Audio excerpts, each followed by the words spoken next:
Hello everyone. So today we are going to start with our CDS. Okay. So we are going to start with the economics of CDS. ठीक है, तो आज हम 2024 से start करेंगे. चलिए, we have completed CAPF and CSC. तो मैंने उसकी सारी की सारी जो भी वीडियोज़ हैं मैंने प्लेलिस्ट में डाल दिया, वहाँ से देख लेना. ठीक है. चलिए, the first question is which of the following indicator जो है वो यूज़ किया जाता है मॉनिटरी ट्रांसमिशन मैकेनिज्म. अगर मैं 2024 के क्वेश्चन देखूँ तो थोड़े से डिफिकल्ट डाले हुए हैं UPSC ने. ठीक है, ये वाला डिफिकल्ट क्वेश्चन था. ठीक है, बट आप देखिए, अगर आपको ये सब नहीं पता होगा तो आप नहीं कर पाओगे. तो अगर ऐसा क्वेश्चन नहीं समझ आ रहा तो आप छोड़ भी सकते हो. ठीक है. अब देखिए, उसने बोला मॉनिटरी ट्रांसमिशन मैकेनिज्म क्या होता है कि जब भी RBI क्या करता है, ट्रांसमिट करता है, मतलब वो कुछ पॉलिसीज बनाता है. कौन?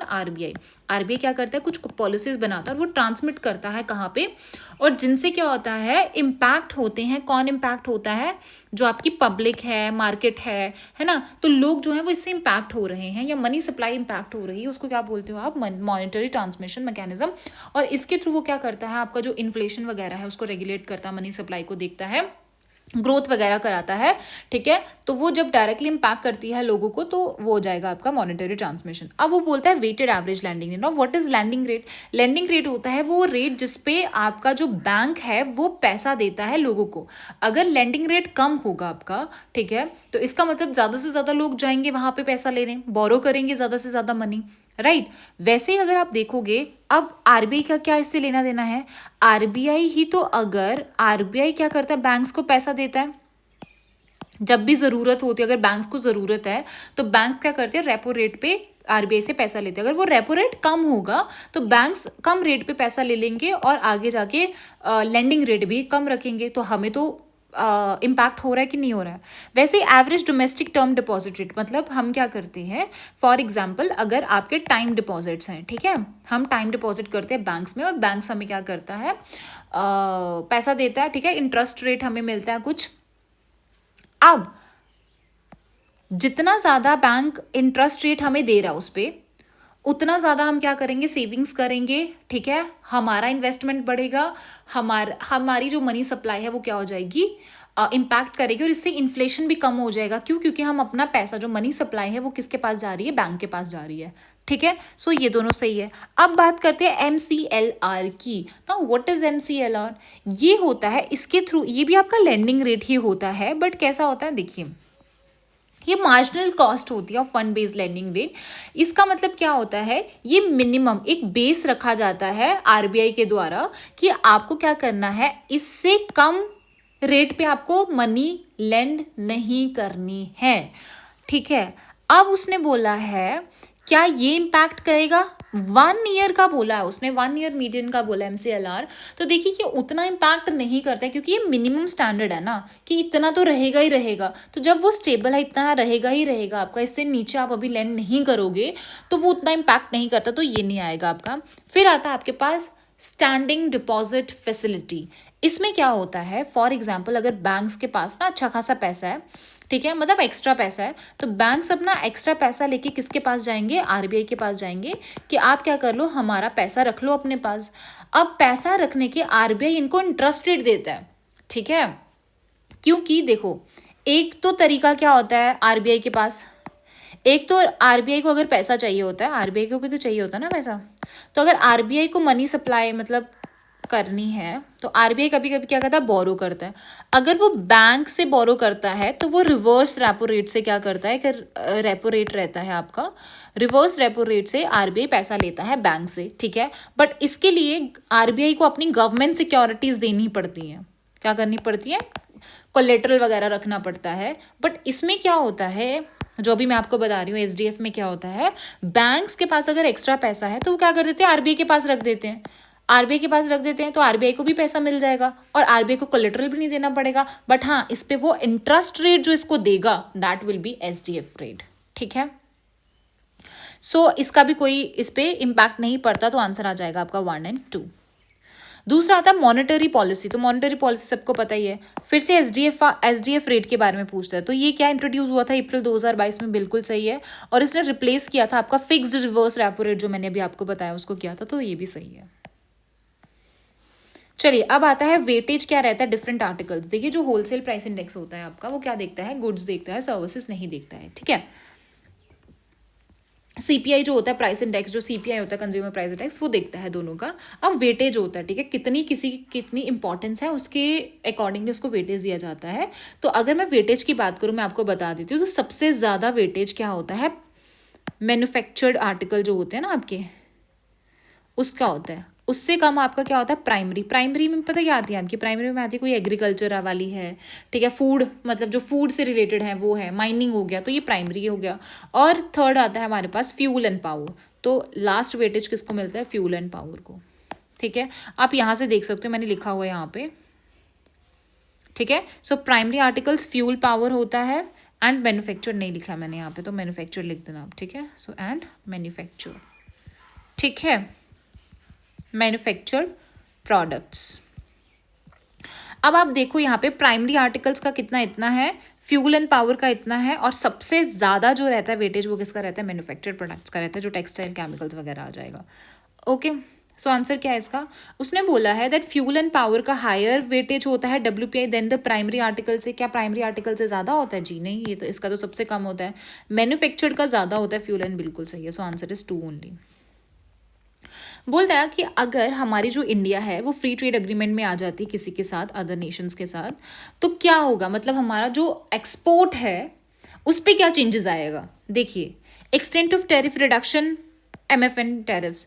एमएफएन क्या होता है ना, मोस्ट फेवर्ड नेशंस होते हैं। जो मोस्ट फेवर्ड नेशंस होते हैं ना, उनको क्या किया जाता है, बेस्ट ट्रीटमेंट दिया जाता है विद रिस्पेक्ट टू टैरिफ्स वगैरह, ठीक है। कैसे, अगर आप टैरिफ को रिड्यूस कर दोगे, है ना, अगर मेरे को यहाँ से कोई बाहर चीज़ क्या करनी है, एक्सपोर्ट करनी है, तो दूसरी कंट्री में जहाँ पे मैं एक्सपोर्ट कर रही हूँ तो वहाँ पे तो वो चीज़ इंपोर्ट होगी, तो वो कुछ क्या करते हैं ना, टैरिफ्स लगाते हैं कि अगर आपको यहाँ पे बेचनी है हमारी कंट्री में तो आपको इतना टैक्स भरना पड़ेगा, इतने टैरिफ्स लगेंगे आपको।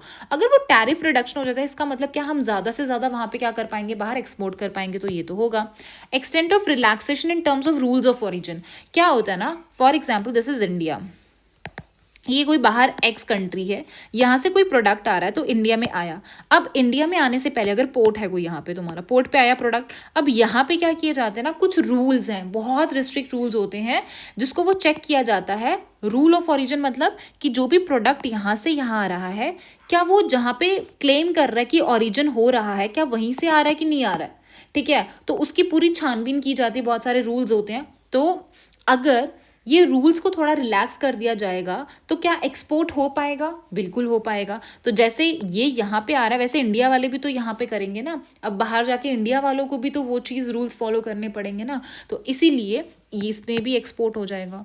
Relaxation in sanitary and phytosanitary, ये मैंने आपको पिछले वीडियोस में कराया था। ये WTO के वो रहते हैं, अग्रीमेंट्स रहते हैं, जिसमें क्या होता है, जो किससे रिलेटेड होता है, ये एग्रीकल्चरल प्रोडक्ट्स से रिलेटेड होता है। तो अगर इनमें भी रिलैक्सेशन दी जाएगी तो एग्रीकल्चर प्रोडक्ट हम इजीली दे सकेंगे, या फूड प्रोडक्ट्स में, जिसमें क्या दिखाया जाता है कि डिजीजेस के कंट्रोल पे इसको क्या किया जाता है, आप बोल सकते हो कि ये देखा जाता है कि कहीं डिजीजेस ना फैल जाएं, फूड अच्छे से जा रहा है कि नहीं जा रहा है, ये सब चीज़ें। तो अगर बहुत ज़्यादा ही आप क्या कर दोगे, रूल्स वगैरह लगा दोगे और रिलैक्सेशन नहीं दोगे तो प्रॉब्लम हो सकती है एक्सपोर्ट करने में, बट उसने बोला रिलैक्स किया जाएगा।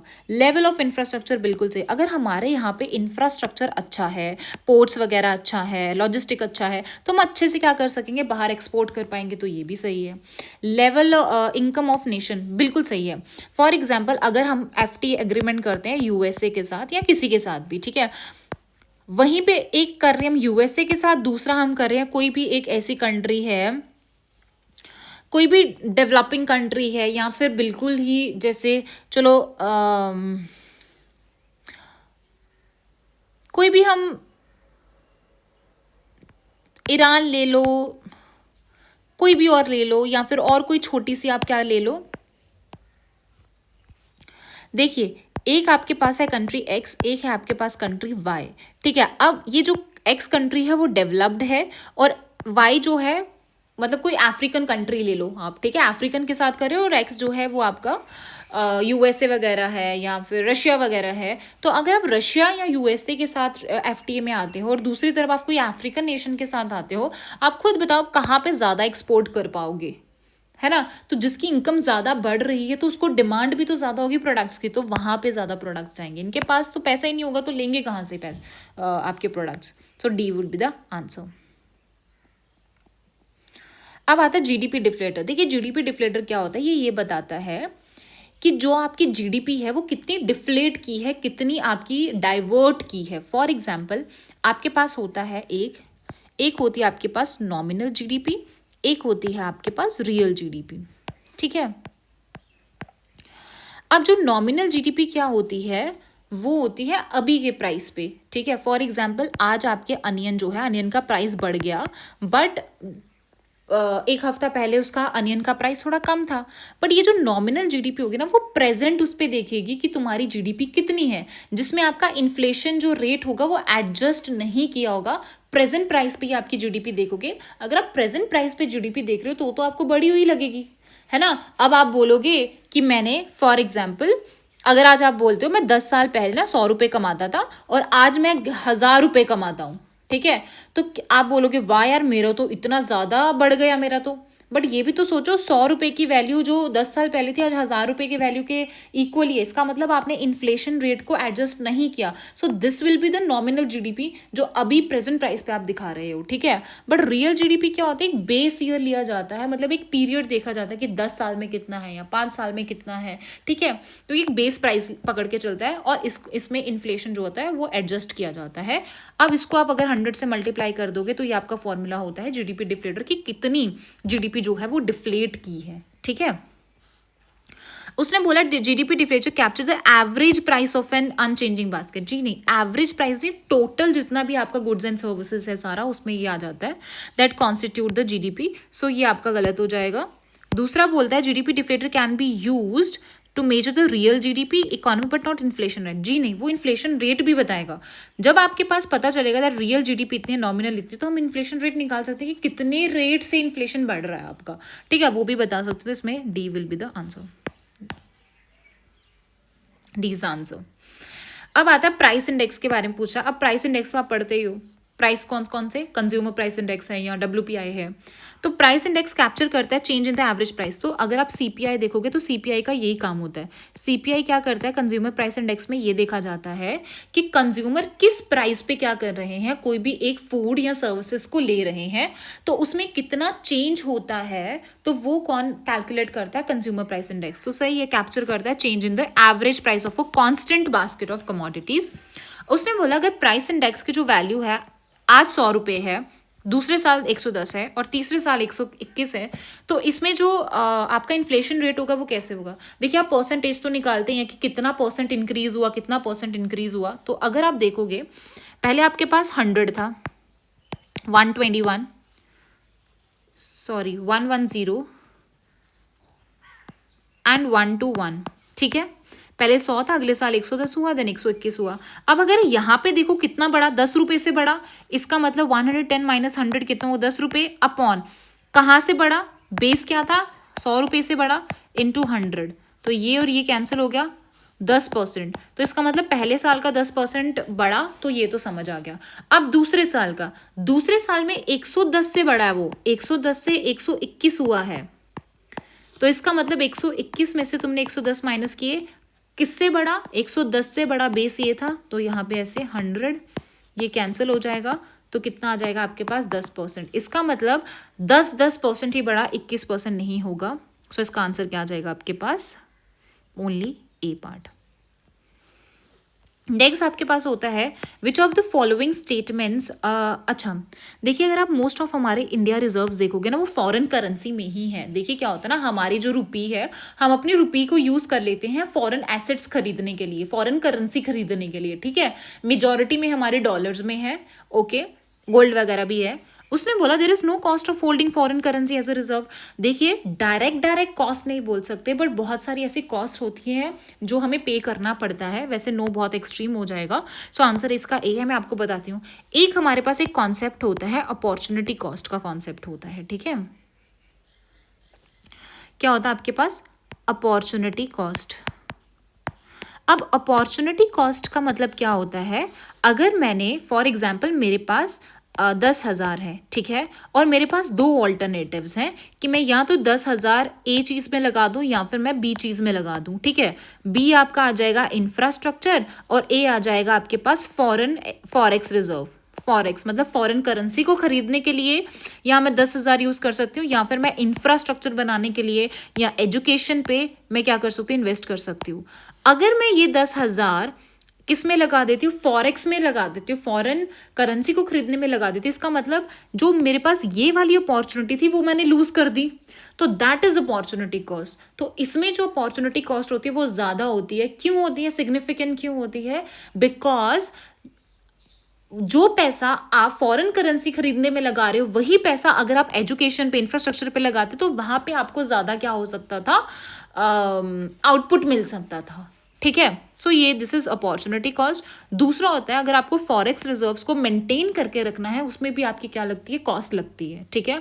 और अगर आप ज़्यादा से ज़्यादा भी फॉरेन अब करेंसी खरीदना स्टार्ट कर दोगे तो क्या हो जाता है ना कि अपनी ही जो करेंसी होती है, या फिर हो सकता है कि अगर आपने बहुत ज़्यादा डॉलर्स या बहुत ज़्यादा यूरोज़ में खरीद लिए तो हो सकता है वहाँ पे अगर फ्लक्चुएट करेगी यूरोज़ की वैल्यू, डॉलर्स की वैल्यू, तो हमारे रिजर्व्स को भी इम्पैक्ट करेगा। सो इसका आंसर क्या आ जाएगा आपके पास, ए पार्ट। नेक्स्ट आपके पास आता है which one of the following statement is not correct, the market mechanism over produces a good that generate. मैंने आपको पिछले जो वीडियोस कराए थे उसमें मैंने बताया था हमारे पास क्या होता है ना, एक्सटर्नलिटी होते हैं, that is positive and negative.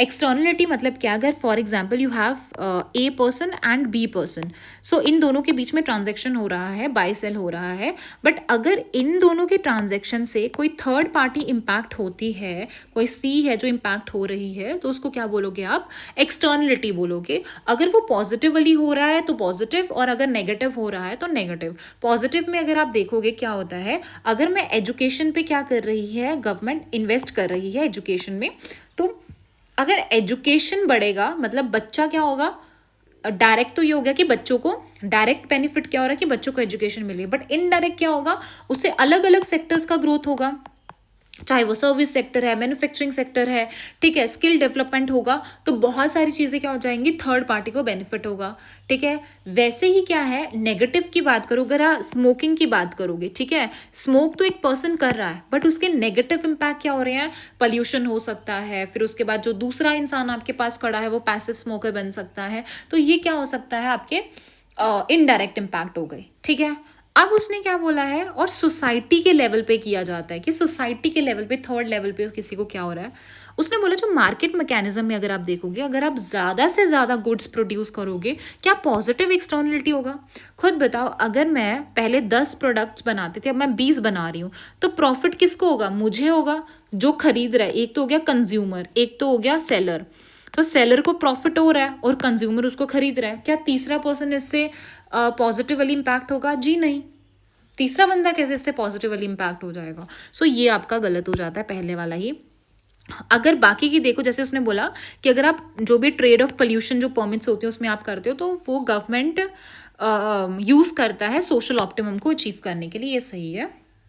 जो भी ऑप्टिमल अमाउंट ऑफ सब्सिडी दी जाती है कोई भी एक्टिविटी में जो पॉजिटिव एक्सटर्नलिटी प्रोड्यूस करती है, वो क्या होती है कि डिफरेंस देखा जाता है, सोशल बेनिफिट कितना दिया जाता है, प्राइवेट बेनिफिट क्या होता है एक ऑप्टिमम लेवल पे, एंड ट्रेजेडी ऑफ कॉमन। अब ये देखिए खुद ही नेगेटिव वर्ड है, ट्रेजेडी ऑफ कॉमन नेगेटिव है ना, ट्रेजेडी है, तो इसका मतलब वो आगे जाके नेगेटिव एक्सटर्नलिटी करने वाला है। ट्रेजेडी ऑफ कॉमन्स का मतलब क्या होता है कि हर कोई बंदा सिर्फ अपने बारे में ही सोच रहा है, सिर्फ सेल्फ इंटरेस्ट के बारे में सोच रहा है, रिसोर्सेज को एक्सप्लॉइट कर रहा है, तो उससे क्या हो जाएगा, नेगेटिव इम्पैक्ट तो पड़ेगा बट नेगेटिवली इम्पैक्ट पड़ेगा, ठीक है। मैं अगर सिर्फ और सिर्फ अपने फायदे के लिए अपनी इंडस्ट्री को चलाने के लिए मैं पेड़ काट रही हूँ, सिर्फ मैं अपना ही सेल्फ इंटरेस्ट देखूंगी, तो वो नेगेटिवली इम्पैक्ट क्या करेगा, इन्वायरमेंट को करेगा और बहुत सारी चीज़ों को करेगा, ठीक है। एक और चीज़ मैं आपको बताती हूँ, अगर आप देखोगे ना 1, 2, 3 एंड 4, इन चारों स्टेटमेंट में से कौन सी ऐसे स्टेटमेंट्स हैं जिनको मैनिपुलेट करना ईजी है? अगर आप पहला देखो, उसने बोला वो जनरेट करता है पॉजिटिव एक्सटर्नलिटी, यहाँ पे बोल रहा है नेगेटिव एक्सटर्नलिटी, इसका मतलब इन एक डी और एक ए, इन दोनों को मैनिपुलेट करना इजी है, इसका मतलब इन दोनों में से कोई तो भी एक सही है, गलत होगा। अब अगर हमने ट्रेजेडी वाला देखा कि ट्रेजेडी नेगेटिव है तो ऑब्वियसली नेगेटिव ही करेगा, तो एक बच जाता, दैट इज पॉजिटिव वाला, कि क्या ये पॉजिटिव करेगा, जी नहीं। सो आंसर आ जाएगा आपके पास ये पार्ट, ठीक है। नेक्स्ट क्वेश्चन है अमेंडमेंट 115 जो है कॉन्स्टिट्यूशन। देखिए जो ऐसा क्वेश्चन होता है ना, this is very very factual question and very very risky question. क्यों? क्योंकि इसमें अगर आपको नहीं पता तो आप नहीं कर पाओगे यार ये चीज़, है ना। तो बेटर है अगर नहीं आता तो ऐसे क्वेश्चंस को छोड़ दो आप। ओके, आंसर क्या है इसका? देखिए जो प्रेशियस मेटल होता है, इसमें नॉट करेक्ट, बाकी सारे करेक्ट हैं, मैं सिर्फ आपको नॉट करेक्ट वाला बताती हूँ। जो प्रेशियस मेटल है जैसे गोल्ड वगैरह है, तो उन पे कितना % GST लगता है? 3% लगता है, जिसमें से आई थिंक 1.5% जो है आपका सेंटर के पास जाता है, ठीक है। चलिए अब आती है तेंदुलकर कमेटी। ये भी मैंने आपको कराया था, Tendulkar committee, I think CAPF वाला एक बार कराया था, तो उसमें मैंने सारी की सारी कमेटीज आपको लिख के दी थी, ठीक है। अब तेंदुलकर कमेटी किसके लिए था? इन्होंने क्या किया था, all India urban poverty line, मतलब अर्बन जो पॉवर्टी लाइन बास्केट थी ना, उसको यूज किया था रूरल के लिए भी और अर्बन के लिए भी। इन्होंने ये देखा था कि जो स्टैंडर्ड ऑफ लिविंग है ना, जो कॉस्ट ऑफ लिविंग होती है अर्बन में रूरल में, वो कितनी है उसको लिया। प्लस इन्होंने क्या किया ना, पहले क्या होता था, सिर्फ कैलोरी नॉर्म्स यूज किए जाते थे। अगर पहली कमेटीज देखो कैलोरी नॉर्म्स यूज किए जाते थे, बट ये वाली कमेटी ने इससे शिफ्ट हुई और उसने बोला नहीं, हम कंजप्शन पे जाएंगे, हम ये देखेंगे कि लोग फूड पे कितना स्पेंड कर रहे हैं, जो भी चीज़ें वो कंज्यूम कर रहे हैं उस पर कितना स्पेंड कर रहे हैं, हम वो देखेंगे। So this is incorrect and first is correct. Okay, so आप यहाँ पे देख सकते हो तेंदुलकर कमेटी।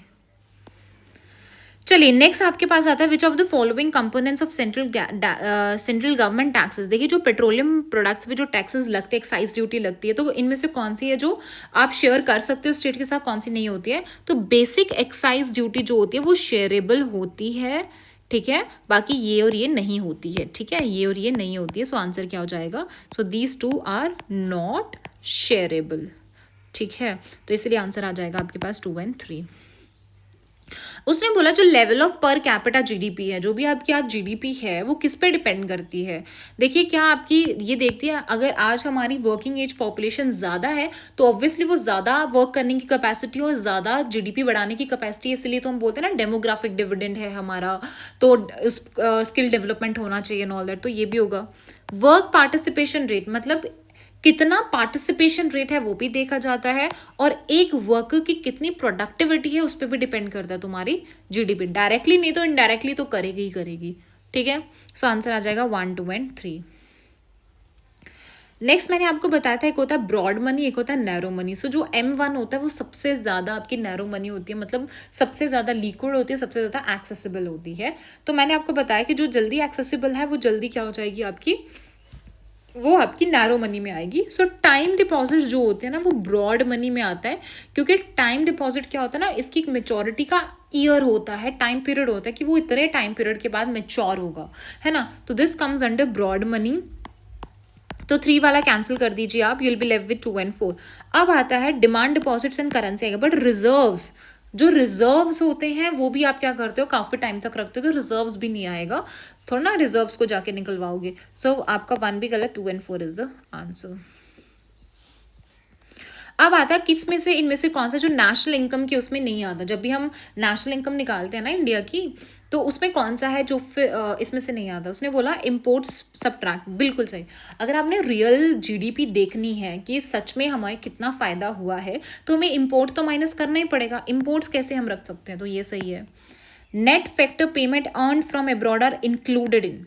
देखिए जो भी हमारी अर्निंग एब्रॉड से होती है ना, बाहर जो अर्निंग हो रही है, वो हम कभी भी GDP में नहीं करेंगे, बिकॉज GDP जो होती है वो देखा जाता है कि अभी हमने कितने प्रोडक्ट्स प्रोड्यूस किए हैं अपनी कंट्री में, ना कि बाहर, ठीक है। सो दिस इज नॉट करेक्ट। अब ये ना बहुत इंपॉर्टेंट फैक्ट है, देखिए जब भी आपको जो सेकेंड हैंड चीज़ें होती हैं ना, अगर आप वो बेचोगे तो that will not come into GDP, because वो नए प्रोडक्ट्स नहीं बना रहा है। GDP इंक्लूड करती है जो अभी प्रेजेंट जो भी नए प्रोडक्ट्स बन रहे हैं उसकी जो वैल्यू होती है, that contributes to the GDP, and inventories वगैरह भी इंक्लूड होती हैं GDP फॉर्मेशन में। तो दिस इज ऑल्सो करेक्ट, ठीक है। So now we will move to CDS 2 2020 4. The first question is, a rupee Vostro account is an account that an Indian bank holds for a foreign bank in domestic currency to enable domestic bank to provide international banking services. देखिए, we have two types of account होते हैं, एक होता है vostro account, एक होता है नॉस्त्रो account. अब दोनों में क्या फ़र्क होता है? देखिए, जो वॉस्त्रो अकाउंट होता है ना, ये एक डोमेस्टिक बैंक है for a foreign bank. Example के साथ बताते हो, फिर आप समझोगे कि अगर कोई बाहर, जैसे कि हमारा मतलब बाहर का बैंक है, दैट इज स्विट्जरलैंड का बैंक है, that is your Swiss bank. तो स्विस बैंक क्या करेगा? स्विस बैंक अपना एक अकाउंट बनाएगा SBI इंडिया के बैंक के साथ. ठीक है, इंडिया में स्विस बैंक का एक बैंक है. बैंक का अगर कोई बैंक अकाउंट है, वो भी कहाँ पे? यहाँ पे, कोई भी दूसरी कंट्री में, हमारी डोमेस्टिक में. तो हमारे डोमेस्टिक में इसको क्या बोला जाएगा? वॉस्त्रो अकाउंट बोला जाएगा. ठीक है, ओके. क्यों होता है? ये इंटरनेशनल सर्विसेज के लिए होता है. ठीक है, अब जैसे फॉर एग्जाम्पल कि अगर हमें क्या है कि इंटरेस्ट पेमेंट्स है या फिर डेट है या फिर फॉरेन एक्सचेंज करना है, तो हमें क्या करना पड़ता है? दूसरे की बाहर की करेंसी में एक्सचेंज करना पड़ता है. इसीलिए बाहर की जब कंट्री में डोमेस्टिक बैंक में, बाहर का जो बैंक है उसका डोमेस्टिक बैंक में कोई अकाउंट है तो उसको वॉस्त्रो अकाउंट होता है. बट वहीं पे जैसे देखो, ट्रांसफर करना है, performing foreign exchange transactions, deposits, withdrawal वगैरह करना है, या फिर इंटरनेशनल ट्रेड भी करना है, तो भी तो पैसा वहां से यहाँ आएगा, यहाँ से वहां जाएगा. वहीं पे नॉस्त्रो अकाउंट क्या होता है? नॉस्त्रो अकाउंट होता है कि अगर बैंक क्या करता है, uses a nostro account to hold funds in a foreign currency with a correspondent bank in that foreign country. समझ आ रहा है? कि फॉर एग्जाम्पल, सिंपल भाषा में बताऊं तो वॉस्त्रो का जो उल्टा होता है दैट इज नॉस्त्रो. मतलब पहले तो क्या है कि अगर बाहर की कंपनी है, कोई फॉरेन कंट्री है, उनका बैंक है और यहाँ पे अकाउंट करना है इंडिया में या डोमेस्टिक उसमें, तो उसको वॉस्त्रो बोलते हैं. वहीं पे अगर इंडिया को, फॉर एग्जाम्पल US है, तो इंडिया को क्या करना है? होल्ड करनी है फॉरेन करेंसी, मतलब डॉलर्स में करनी है, तो वो क्या करेंगे? वो भी US डॉलर. तो वो क्या करेंगे? US में एक अपना क्या करेंगे? बैंक अकाउंट, US बैंक में अपना एक अकाउंट बनाएंगे, जिसको क्या बोलोगे आप? नॉस्त्रो अकाउंट बोलोगे. ठीक है, इसी में आपके पास क्या होता है? Insurance density. इंश्योरेंस डेंसिटी का मतलब क्या होता है कि रेशो होती है ऑफ द टोटल, कितना इंश्योरेंस प्रीमियम भरा जा रहा है टू द कितनी टोटल पॉपुलेशन है. अब पहला वाला स्टेटमेंट तो सही है. दूसरा बोलता है कि जो इंश्योरेंस डेंसिटी होती है, ठीक है, average insurance premium per capita does not fully capture the. देखिए, जो इंश्योरेंस प्रीमियम होता है ना, वो आपका पूरी तरह से जो भी फाइनेंसिंग गैप होता है उसको नहीं कैप्चर कर सकता है. क्यों नहीं कर सकता है? बिकॉज जो इंश्योरेंस प्रोडक्ट होते हैं सोल्ड इन इंडिया, वो जनरली सेविंग्स लिंक्ड होते हैं with a small component of protection, उतना नहीं होता. सो ये आपका दोनों ही करेक्ट है.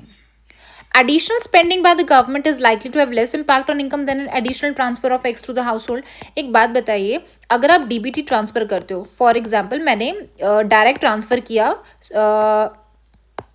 1,00,000 रुपए मैंने क्या कर दिया? डायरेक्ट ट्रांसफर कर दिया एक घर, एक होम में. मतलब कोई फैमिली है या फिर कोई भी एक इंसान है, उसको आपने डायरेक्ट ट्रांसफर दे दिया 1,00,000 का. एक तो ये हो गया, ये तो हो गया डायरेक्ट ट्रांसफर. दूसरा, आप 1,00,000 कहीं पे इन्वेस्ट कर देते हो. अब मेरे को बताइए, इन दोनों में से फायदा कहाँ पे, प्रोबेबिलिटी ज्यादा है? ऑब्वियसली यहाँ पे. यहाँ कैसे होगा? अब क्या पता वो जो फैमिली है वो सेविंग में डाल दे, वो इन्वेस्ट करे ही ना, मनी मल्टीप्लाई ही ना हो, तो मनी मल्टीप्लायर इफेक्ट ही नहीं होगा. तो ये तो गलत हो गया. उसने बोला लेस इम्पैक्ट होगा. Additional spending by the government, अगर गवर्नमेंट एडिशनल स्पेंडिंग करता है X रुपए की, have less impact on income if it is not accompanied by the expansion in money supply. बिल्कुल सही है. कि देखिए, फॉर एग्जाम्पल कि आप क्या करता है, गवर्नमेंट है, गवर्नमेंट स्पेंडिंग कर रही है, ठीक है, इंफ्रा बना रही है या फिर इंडस्ट्रीज बनवा रही है बहुत सारी. अब मेरे को एक बात बताइए, इंडस्ट्रीज बनी, प्रोडक्ट्स बने. अब प्रोडक्ट्स बने तो खरीदेगा कौन? हम खरीदेंगे, कंज्यूमर्स जाएंगे वो खरीदेंगे. तो कंज्यूमर के पास पैसा तो होना चाहिए. जब मनी सप्लाई ही आप एक्सपैंड नहीं कर रहे हो, तो फिर प्रोडक्ट्स कौन लेने जाएगा? ठीक है, जो भी आप बना रहे हो इंफ्रास्ट्रक्चर, उनकी सर्विसेज को कौन एक्सेस करेगा? हम ही करेंगे ना. सो इसलिए आपका सेकेंड वाला जो होता है वो करेक्ट हो जाता है. चलिए, next is long term emission development strategy. देखिए, लॉन्ग टर्म में क्या आता है आपके पास? इसमें क्या किया गया था कि हमें वो चीज़ें करनी है जो कि क्लाइमेट को क्लाइमेट रेजिस्टेंस, हमें क्या करना है? डेवलपमेंट करनी है, सस्टेनेबल डेवलपमेंट करनी है. ठीक है, तो उन्होंने बोला कि हमें क्या करना है? फॉसिल फ्यूल्स का ट्रांजिशन करना है. वो भी कैसे? Just smooth and sustainable manner में बायोफ्यूल्स को इंक्रीज करना है। देखिए यहाँ पे अगर आप देखोगे ना, ये इंटर रिलेटेड है, ठीक है, एक दूसरे से क्या है, ये इंटर रिलेटेड है। And climate resistant urban development करनी है, तो ये बहुत जनरल स्टेटमेंट है। जनरल क्यों है? क्योंकि एक तो यहाँ पे भी डेवलपमेंट की बात कर रहा है, यहाँ पे भी। अब खुद बताइए, क्या हम क्लाइमेट रेजिस्टेंट डेवलपमेंट नहीं करना चाह रहे हैं? इसी की तो बात हो रही है, ठीक है।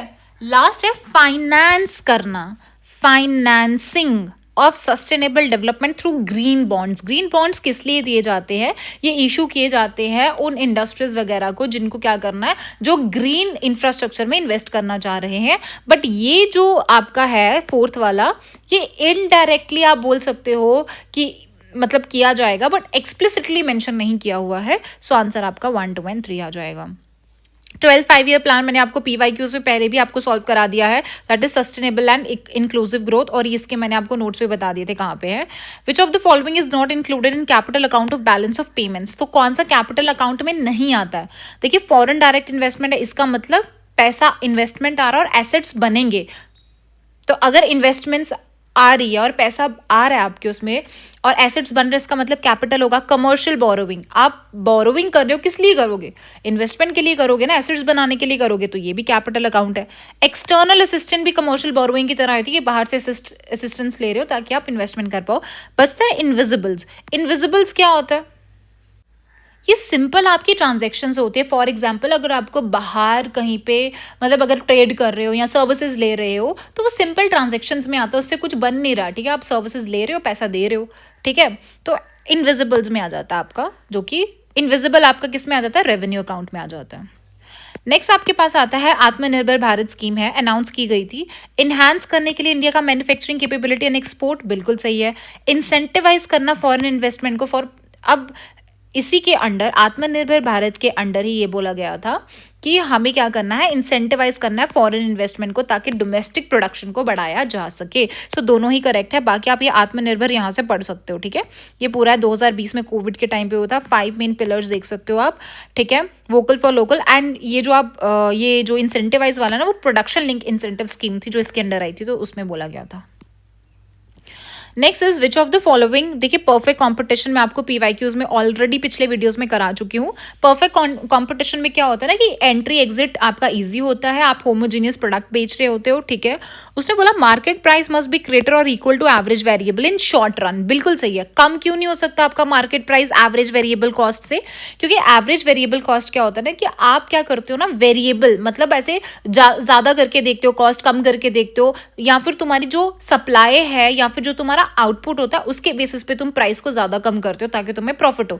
अब शॉर्ट रन की बात की है, इसका मतलब कि शॉर्ट रन में आप क्या करते हो, प्राइस बढ़ा के देखते हो कि तुम्हें कितना फायदा होता है। तो ये ज्यादातर या तो एवरेज वेरिएबल कॉस्ट के इक्वल होगा मार्केट प्राइस, या तो उससे ज्यादा होगा, तो ये सही है आपका। उसके बाद मार्केट प्राइस मस्ट भी, ये भी मैंने आपको बताया था कि जो भी आपकी एडिशनल कॉस्ट लग रही है प्रोडक्ट, एक यूनिट ऑफ प्रोडक्ट को बनाने के लिए, तो that will be equal to market price, तो वो मार्केट प्राइस के ही इक्वल होगा, ये भी मैंने आपको बताया था। Market price must be equal to average cost in long run, ये भी सही है। अगर आप लॉन्ग रन में देखोगे, लॉन्ग रन तक तो आपको पता चल जाएगा ना कि कितना आपको प्राइस बढ़ाना है, कितना कम करना, आप एक्सपेरिमेंट कम करोगे, तो जो आपका भी मार्केट प्राइस होगा ना वो एवरेज कॉस्ट के इक्वल होगा। एवरेज कॉस्ट कितना होता है कि कभी आपने ज्यादा किया, अब आपकी सेल नहीं हो रही, आपको प्राइस कम करना पड़ेगा, तो उसका एवरेज जो निकलता है कॉस्ट, तो that will be equal to market price, ये भी सही है। उसने बोला जो मार्जिनल कॉस्ट होता है ना वो डिक्रीज हो जाता है एट द इक्विलिब्रियम आउटपुट। जब भी आपका इक्विलिब्रियम स्टेज आ जाता है आउटपुट पे, तो आपका जो मार्जिनल कॉस्ट होता है वो डिक्रीज हो जाता है। मार्जिनल कॉस्ट क्या होता है कि आपका एडिशनल कॉस्ट लग रहा है कोई एक प्रोडक्ट बनाने में, देखिए वो डिक्रीज नहीं कर सकता है ना, डिक्रीज नहीं करेगा। हाँ पहले डिक्रीज कर सकता है, पहले डिक्रीज कर सकता है। क्यों कर सकता है पहले decrease?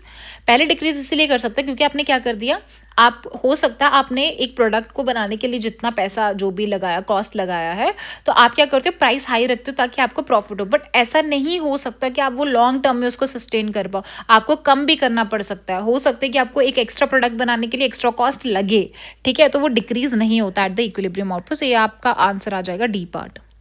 Next is which one of the following taxes is not included in central pool. ये भी मैंने आपको बताया था कौन सा। देखिए फाइनेंस कमीशन के लिए मैंने एक वीडियो बहुत डिटेल में अच्छे से बताई आपको 14, 15, 16 फाइनेंस कमीशन के बारे में, ठीक है, उसका लिंक मैं डिस्क्रिप्शन में डाल दूंगी, प्लीज़ वो देख लीजिए because finance commission is very very important. अब उसने बोला फाइनेंस कमीशन क्या करता है, ये देखता है कि कितना पैसा सेंटर के पास जाएगा, स्टेट के पास जाएगा, जो भी टैक्सेस वगैरह का होता है। पर्सनल इनकम टैक्स जो होता है वो डिस्ट्रीब्यूट किया जाता है, कॉर्पोरेट भी किया जाता है, surcharge and excise duty. Excise में मैंने आपको बताया था कि जो बेसिक एक्साइज है वो डिस्ट्रीब्यूट किया जाता है, ये भी मैंने आपको PYQ करवा दिया है। सरचार्ज और सेस जो होता है वो शेयर नहीं होता है, ठीक है। अब आता है ह्यूमन डेवलपमेंट इंडेक्स। देखिए HDI जो होता है वो UNDP इसको क्या करता है, रिलीज करता है। और इसमें क्या आता है, आपके पास 3 मेजर पैरामीटर्स होते हैं, एक आपका हेल्थ होता है, एजुकेशन होता है, और एक क्या होता है, स्टैंडर्ड ऑफ लिविंग होता है, ठीक है। अब इसमें क्या होता है, जो ये लाइफ एक्सपेक्टेंसी है वो आपका किसके अंदर आता है, ये आता है आपके पास हेल्थ में आता है, ये दोनों के दोनों आपके एजुकेशन में आता है। जो मोर्टिलिटी रेट है वो नहीं आता है किसी में भी, ठीक है। इसी से रिलेटेड आपके UNDP के आपको पता होना चाहिए कौन कौन से होते हैं। ये देखिए कौन कौन से आपके इंडेक्स है जो UNDP करते, जैसे global multi dimensional poverty index है। अब इसी के बेसिस पे आपका एक और इंडेक्स होता है, that is national multi dimensional poverty index, जो नीति आयोग करती है, कहाँ पे, इंडिया में, ठीक है। सेम इंडिकेटर्स होते हैं, बट नेशनल मल्टी डायमेंशनल में क्या होता है, 2 एक्स्ट्रा इंडिकेटर्स ऐड किए गए थे, एक तो bank account and maternal health किया गया था, ठीक है। सो इसमें आपके 10 इंडिकेटर्स होते हैं और इसमें आपके 12 इंडिकेटर्स होते हैं, ठीक है। और एक और होता है UNDP जो रिलीज करता है, that is gender inequality index. I try कि एक इंडेक्स पे वीडियो अलग से करेंगे हम, ठीक है। Suppose there are only 2 normal goods है। देखिए उसने ये बोला है कि आपके पास एक है X और एक है Y, ठीक है। ये दोनों आपके अलग अलग गुड्स हैं, मतलब नॉर्मल गुड्स हैं। उसने बोला कि क्या होगा अगर मैं X का प्राइस बढ़ा दूंगी।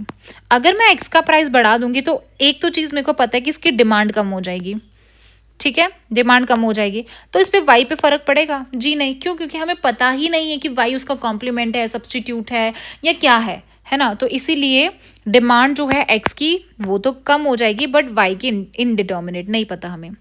ये वाला जो क्वेश्चन देखोगे ना, ये मैंने आपको यहाँ पे कराया था। ये देखिए यहाँ पे भी उसने एग्जैक्ट तो नहीं, बट हाँ सिमिलर क्वेश्चन पूछा है, ये वाला प्राइस इंडेक्स वाला। तो वही हम करेंगे यहाँ पे। उसने बोला है कि इसमें से इन्फ्लेशन रेट क्या होगा। तो मैंने आपको बताया अभी वाला इन्फ्लेशन रेट पूछ रहा है, तो अभी आपका प्राइस कितना है 132, उससे पहले क्या था 110। तो 132 से बेस क्या है 110 इंटू 100 कर दोगे तो आपके पास आ जाएगा दैट इज 20। तो 20 आपका आंसर आ जाएगा, ठीक है, 20%।